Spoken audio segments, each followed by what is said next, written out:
one of the shorter videos that we have, we're going to be covering the Budapest Gambit. Now, the pest, if you will, has been played by some good players over time, but typically in rapid time controls, it is considered to a certain degree to be a speculative opening, but there are multiple traps, so we're going to try to avoid a lot of those as we go through these lines here. So first of all, let's go ahead and accept the Gambit. And now we have the major branches here, the Fajarowicz variation, then the classical main line. So let's go ahead and jump into the knight e4 stuff. And much like the themes that we have with the Albin counter Gambit, a move like a3 may come to mind, but without the pawn on d5, it's really of no consequence. So we're just going to develop normally with knight f3, and after bishop b4 check, knight bd2, a3, and this type of trade down scenario is very common. We're going to try to hold on to our extra material, and I really liked this example game because you shouldn't be afraid in this position to give a little to get a lot more, and after b4 takes. I liked this imbalance that was created, and White's definitely got room to grow in this position. The sack back tries to get to a playable ending, but White just has too much with the bishop versus knight edge and the extra pawns to boot. So that was from a 2005 internet game, but overall, pretty straightforward play. And now on to the main stuff, knight g4, and a move that I've liked for a long time. And it's interesting because my main line in the Slav as well as my main line against the Budapest both came from the creative mind of the Blindfold King, Timur Gariev. The most creative players will occasionally play these sidelines that really get my attention.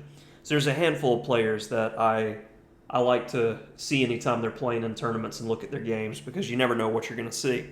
I'm a bit of a dogmatic player myself, doing the same things over and over. I only have a few different openings that I play, so players like that, I envy them in their just flexibility and their natural ability at chess to play many, many different lines. And he played this odd move, knight h3. And after knight takes e5, e3. So we'll get to the major variations first. But after d6, we're going to get a good example of why I like this line overall. If you notice with the pawn structure, with the e-pawn gone, the d6 is kind of limited. And where is black exactly supposed to be playing is the question. Because if he ever goes c6, the d6 pawn will become a weakness. And our knight is going to go to f4, and we're just locking down this d5 square.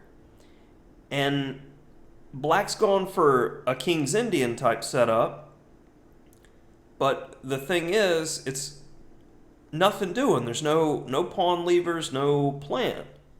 Bishop e2, a5, and White's just simply getting all of his pieces on excellent squares.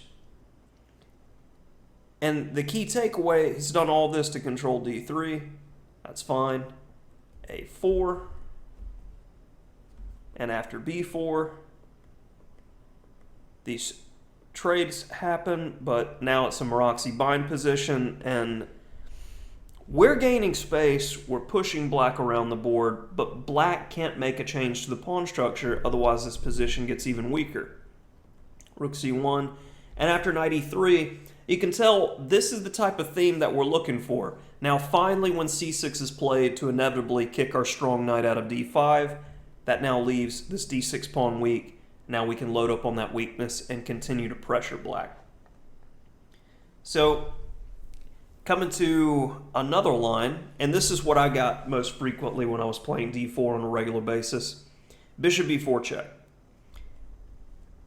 We trade a set, And we're back to that same theme of the knights eyeing that great d5 square. Rook fd1. Same theme, different day. Not in the trading business unless it's on my terms.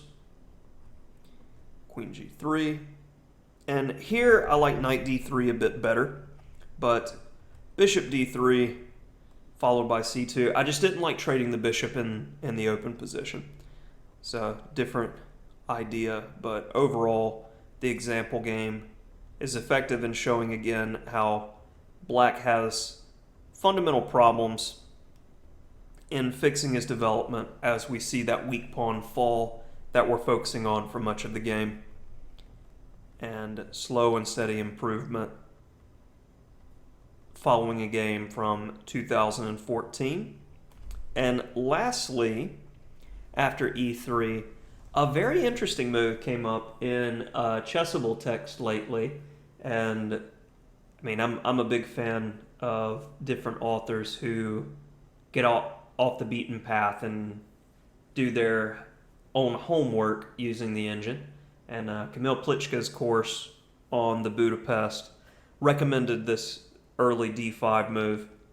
And I didn't go into too much detail when analyzing the positions, but he felt that black was doing quite well, in the very least dynamic equality from these positions resulting in d5, but it's a quite rare move. So I recommend just taking up the gauntlet on d5, and if we get in a position where our structure gets ruined, so be it. As at the end of the day, we have gotten a pawn, even though ours are now doubled, and we're able to dance the dance in this position. Black's hard pressed not to trade queens. We have the bishop pair and a pawn in hand. So if we can get something like this on the regular, I would be happy to play this. So overall takeaways.